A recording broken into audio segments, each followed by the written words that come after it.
Lajengaken mirsani video sakjangkepipun kula aturi kapurih nutul tombol subscribe supados boten ketinggalan video salajengipun. Kagem kemanfaatan video menika monggo dipun like, komen lan ugi share. Mugi panjenengan sedaya pinaringan seger waras, bejo donya bejo akhirat, rahayu rahayu rahayu sagung dumadi. Pada kesempatan kali ini kita mengambil tema, kita angkat meditasi yang level tinggi, yaitu mengenal Gusti. Di saat kita mengenal Gusti dalam diri kita ataupun di alam semesta, disitulah keseimbangan alam akan terjaga, perdamaian, kesinambungan hidup akan sangat dinamis. Kita sering menyebut tentang Gusti, tetapi kita sendiri jarang memahami Gusti yang dimaksud ini yang bagaimana. Gusti dalam konsep Jawa, ilmuwan Jawa ini dulu bisa dibilang sang pencipta alam. Gusti dalam konsep Jawa juga bisa dibilang bagusing ati. Bagusing ati itu timbul dan wujud dari sikap perilaku kita kepada sesama makhluk di alam semesta ini. Tetapi perwujudan dari Gusti sang pencipta alam ataupun yang menguasai alam semesta, nah di sini kita cari dalam meditasi kita. Tentunya dalam mengenali Gusti kita membutuhkan kesadaran diri yang luar biasa. Kesadaran diri yang luar biasa inilah yang akan membawa kita bertemu dengan Gusti dalam diri kita ataupun alam semesta. Karena dalam Jawa disebutkan Gusti tan kena kinaya ngopo. Tidak bisa diwujudkan seperti apa. Tapi apakah kita bisa mengenalnya? Tentu bisa. Maksud tidak bisa diwujudkan seperti apapun. Karena apa? Karena esa luas. Sangat luas. Esa ini bukan berarti satu. Kalau satu itu eka. Esa ini luas. Seluruh alam semesta. Nah, di dalamnya itu ada. Dalam kahanan suwung alam semesta ini, suwung berarti isi. Dalam suwung ini, alam suwung ini ada isinya. Nah, isinya di alam dunia ini apa? Manusia, hewan, tumbuh-tumbuhan, tanah, air, dan berbagai makhluk yang lainnya. Tapi bisa dibilang ini juga alam suwung. Karena di saat dilihat dari jauh, dunia ini seperti tidak ada kehidupan ataupun suwung. Tidak ada apa-apa. Tapi di saat kita masuk ke dalam, disitulah kita menemukan kesejatian dari alam semesta. Kenapa kita membutuhkan kesadaran diri yang tinggi untuk mengenal Gusti kita? Karena dalam konsep meditasi di sini, di saat kita diam, kita merenung, di situ kita bisa menempatkan diri, di situ kita bisa menyadari diri, di situ kita bisa tahu diri tentang keberadaan diri kita. Di saat kita duduk diam, kita membaca diri kita membaca alam semesta, sehingga di situ timbullah kesadaran diri dalam diri kita bahwa kita dikodratkan sebagai manusia, dan seharusnya layaknya manusia itu bagaimana. Dan ternyata kita adalah satu dari makhluk ciptaan yang kuasa itu.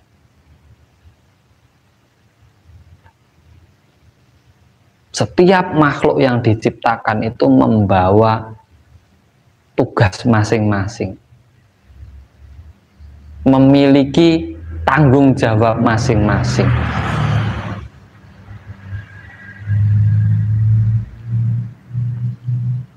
Nah, sebagai manusia, apa tanggung jawab kita? Sebagai hewan apa? Sebagai tumbuhan apa? Sebagai tanah apa? Kalau ingin mengenal Gusti kita harus memahami setiap unsur yang ada di alam semesta ini. Makanya tan keno kinoyo tidak bisa kita wujudkan, tidak bisa kita rasakan, tidak bisa kita pikirkan. Suwung. Tidak. Kalau kita merasa dekat berarti belum dekat. Kalau kita merasa diampuni berarti belum diampuni. Kita hanya merasa. Kalau kita merasa segala yang kita lakukan diterima oleh Tuhan, kita baru merasa diterima endaknya, dekat endaknya, tahu endaknya, itu hanya hak dari Tuhan itu sendiri. Kita hanya pandai merasa, menilai sesuai dengan kemampuan kita sebagai makhluk.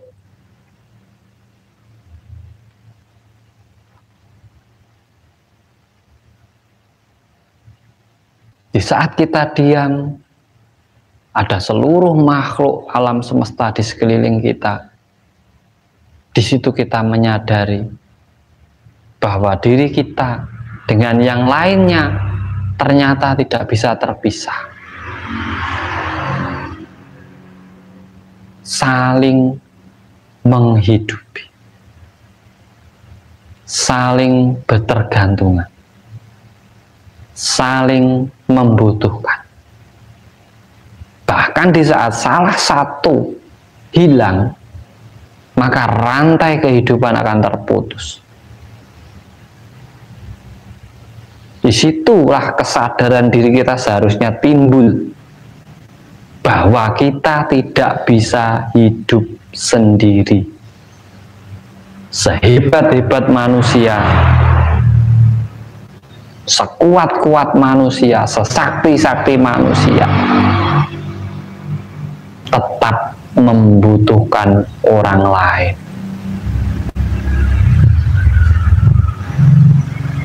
Tetap membutuhkan makhluk lain.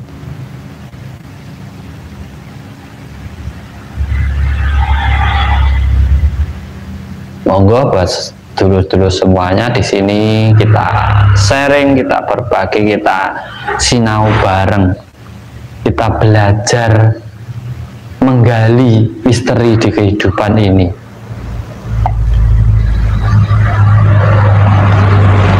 Pendapat-pendapat sampean tidak harus sama dengan saya. Ini sampean jadikan referensi buat diri panjenengan sendiri. Kita pikirkan sama-sama, jangan hanya kita rasakan.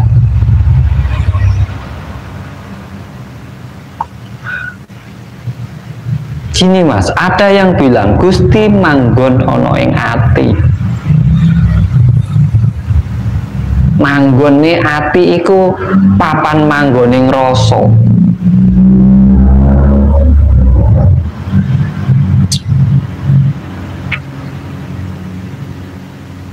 Apa rasane awake dhewe Gusti? Dari mana asalnya rasa kita? Sedangkan tubuh kita itu tanpa dikonsep bisa seperti ini sendiri. Kita cari sumbernya yang benar-benar membuat diri kita ini hidup dan yang menghidupi kita, agar kita benar-benar mengenal Tuhan kita. Raga itu hanya tempat, tanpa ada yang memberi penghidupan dan menghidupinya, kita itu hanyalah bangkai. Dibilang hidup karena kita sudah bisa bergerak, kita bisa ngomong, kita bisa, mata kita sudah bisa berkedip sendiri, kaki kita bisa berjalan, itu pun belum dibilang hidup. Selama tujuan penciptaan manusia itu sendiri belum diwujudkan.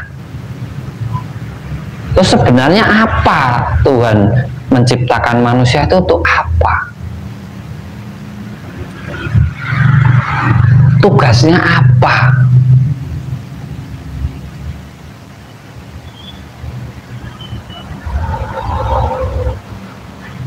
Manusia diciptakan, dihidupkan di alam semesta sebagai khalifah, pemimpin,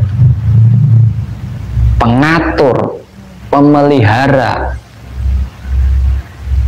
alam semesta ataupun dirinya sendiri.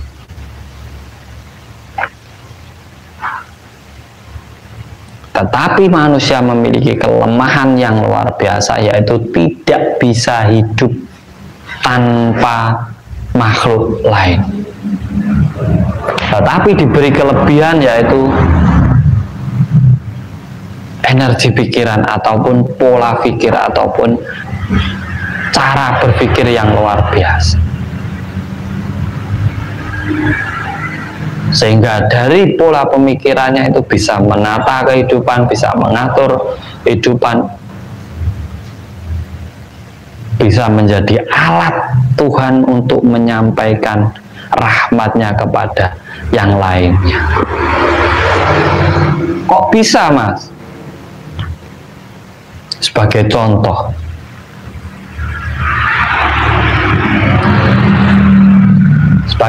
kita membutuhkan sesuatu seperti makanan.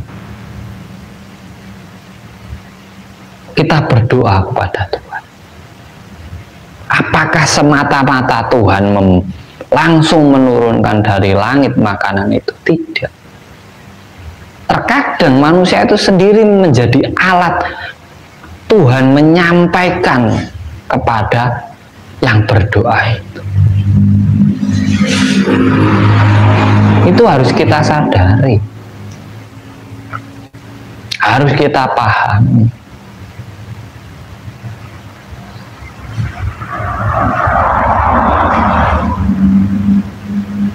Karena itu ritme kehidupan. Jadi mempelajari misteri dalam hidup, apalagi menemukan Gusti dalam diri itu Nur Muhammad, cahaya kebajikan dalam diri kita.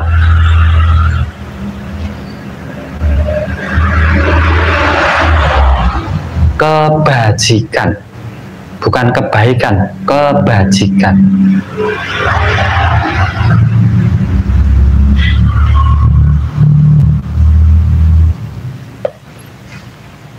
Ataupun Gusti yang selalu menghidupi manusia untuk bertahan hidup. Konsepnya jadi bisa berbeda, tetapi sama, bahwa manusia tidak bisa hidup tanpa ada yang lain.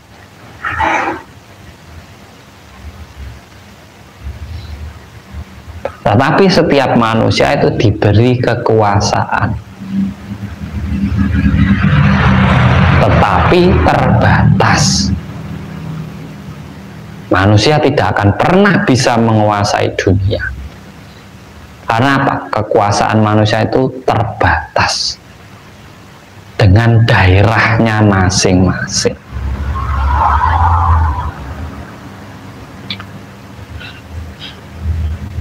Menjadi pemimpin pun terbatas dengan wilayahnya. Tidak bisa seluruh wilayah dikuasai.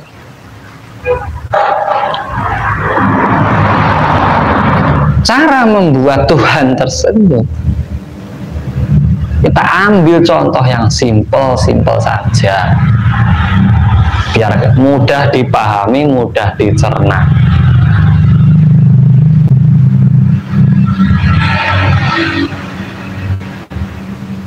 Di saat anak sampean atau karya sampean, tulisan ataupun lukisan ataupun rumah atau dihina oleh orang lain, sampean pasti sakit hati.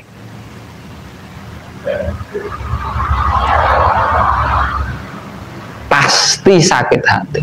Tetapi di saat dipuji, di saat dihargai, dihormati, dirangkul, diberi nilai, sampean akan bahagia dengan karya sampean. Sama. Di saat kita menghina sama-sama makhluk ciptaan Tuhan, apakah tidak sama dengan menghina yang mencipta itu sendiri? Contoh, kita menghina anjing, kita menghina pohon, kita menghina batu, kita menghina gunung. Sama, sampai itu sama menghina yang menciptakan itu sendiri. Itu karya yang luar biasa untuk melengkapi kehidupan di alam semesta ini. Makanya orang sudah mencapai ilmu ma'rifat atau hakikat, sudah menguasai, tapi masih menggolong-golongkan, memilah-memilih, pengen dipuja, pengen dipuji, itu sebenarnya belum, hanya mengaku.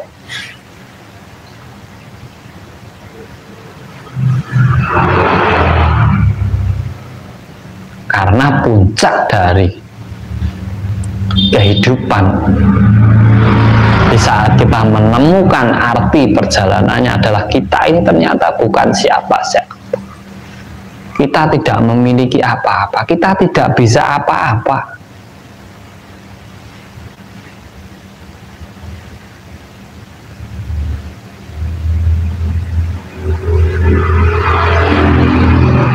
Tetapi kita juga bisa jadi siapa-siapa. Kita bisa memiliki apa-apa. Dan kita juga bisa melakukan apapun sesuai dengan kemauan, niat, dan tekad kita untuk mengisi perjalanan hidup kita. Karena apa? Laku perjalanan inilah yang akan menjadi nilai kita di saat kita kembali ke zaman keabadian ataupun kematian. Makanya pemahaman itu penting. Mengenal Gusti itu sangat penting. Di saat kita mau membahagiakan Gusti itu sendiri, kalau kita tidak paham, kita tidak tahu, kita tidak mengerti, kita tidak akan pernah mampu.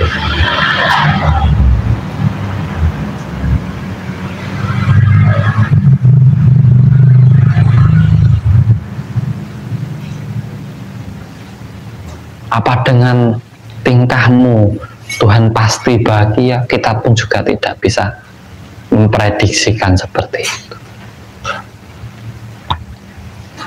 Tetapi di saat kita menghargai seluruh makhluk ciptaan Tuhan, saya yakin Tuhan itu sendiri akan merasa bahagia karena karya-karyanya di alam semesta ini dihargai,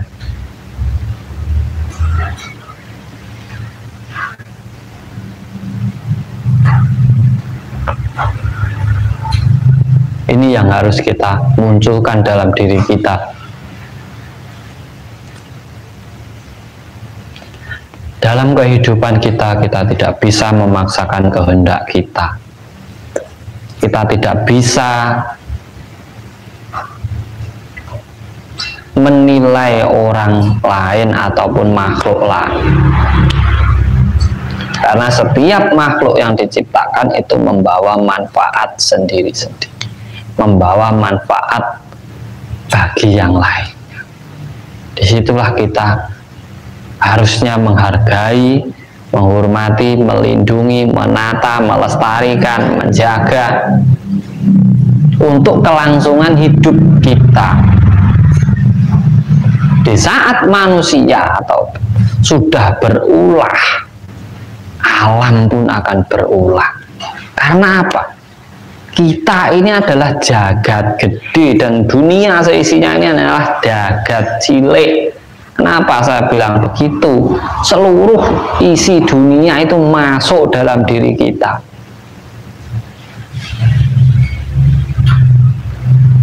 Bahkan kekuatan pikiran ini bisa menembus luar angkasa. Orang bisa ke bulan, bisa meneliti di sana, itu karena apa? Daya pikir. Walaupun mencari misteri.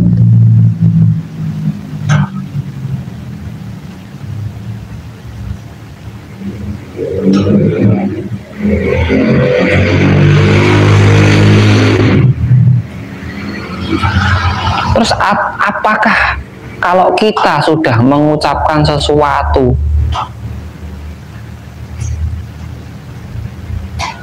terus pasti Gusti itu menerima? Belum tentu. Kalau di saat sampan mengucapkan, sampan sendiri tidak tahu apa yang sampan ucapkan, tidak paham dengan apa yang sampan inginkan.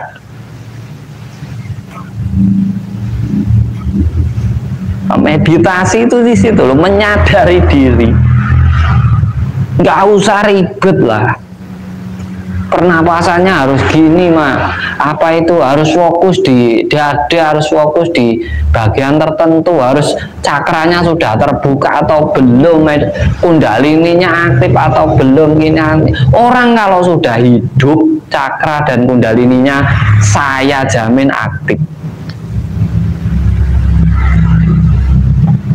Kundalini kalau tidak aktif itu berada di bawah tulang ekor kita, kita pasti lumpuh. Cakra dasar kalau tidak aktif sampai tidak bisa berdiri.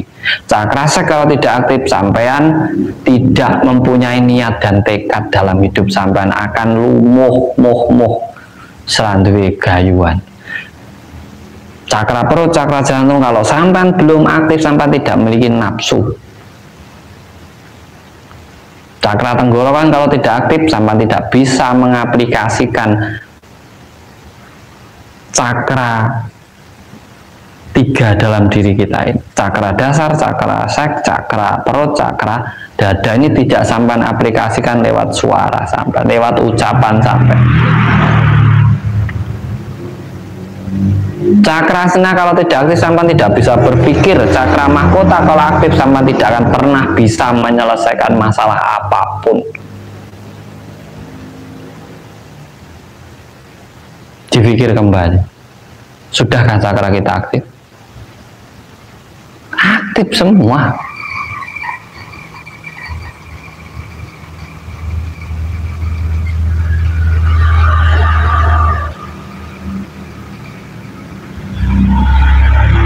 Kok dalam meditasi kita ada fenomena-fenomena seperti ini Kang, atau ada getaran, ada ini, ada. Yo karena tubuh kita itu memiliki tenaga dalam ataupun energi dalam tubuh kita, negatif atau positif itu kita punya. Di saat kita gerak gini kita tidak merasa, tapi saat diam semua kan berputar.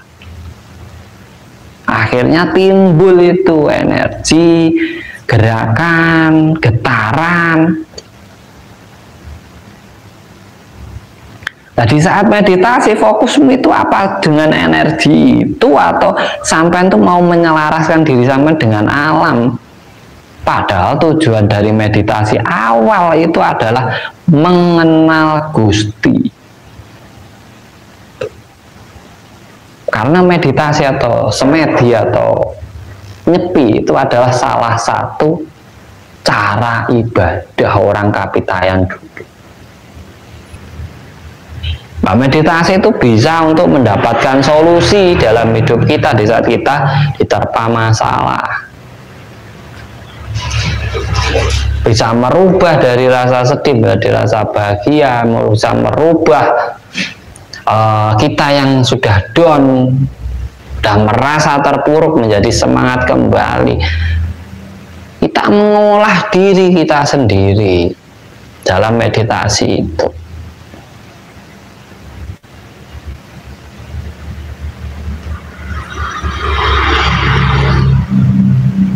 Apa yang kita cari dalam keridhaan Tuhan? Sampai sendiri menyia-nyiakan makhluknya Tuhan. Ada yang mencela, ada yang menghina.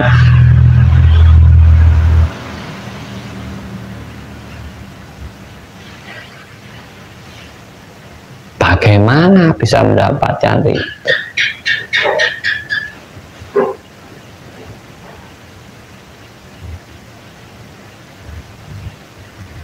Kalau semua masalah, kalau semua kesulitan hanya cukup dengan mengucapkan mantra atau doa, sudah selesai semua permasalahan itu.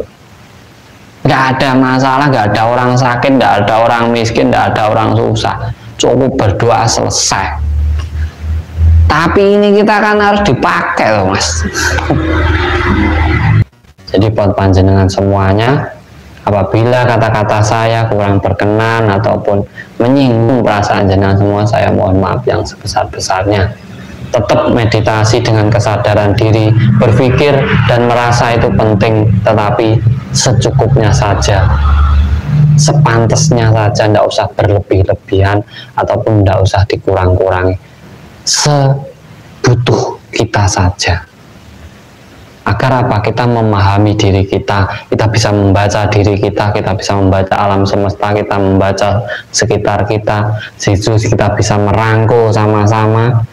Di saat kita bisa merangkul, disitulah kerukunan akan tercipta.